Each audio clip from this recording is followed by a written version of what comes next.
Bom, pessoal, vamos começar a nossa aula.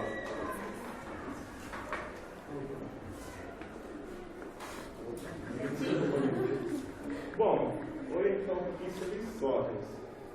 Alguém sabe quem foi Sócrates? Jogador do Corinthians. Mas é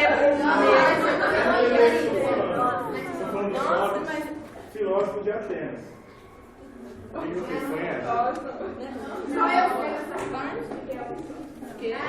Pessoal, mais silêncio.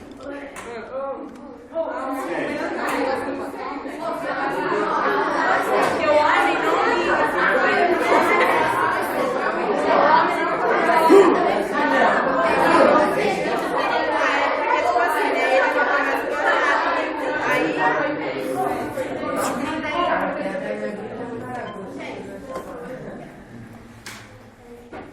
Pô, galera, se não dá, depois eu vou corrigir prova, só vejo a resposta em branco.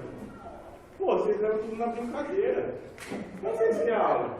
Aquela aula chata que fica só copiando texto? Não. Essa aula que vocês querem? Aquela aula maneira, legal, que todo mundo pode conversar. Esse tipo de aula que vocês querem. É que, pô, a gente tem que ter uma aula bacana assim. Que nem eu disse na prova de vocês.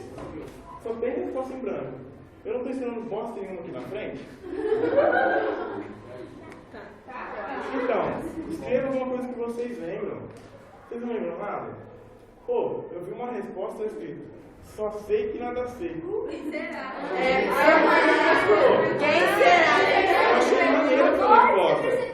Quer dizer que a pessoa parou de pensar em qualquer merda que eu estava falando aqui e lembrou de escrever isso na prova. Vamos colaborar, gente? Vamos começar a nossa aula, então? Beleza? Vamos começar? Antes de começar a nossa aula, gostaria que alguém me ajudasse a buscar o data show lá. Quem quer ir? Vamos lá. Quem será?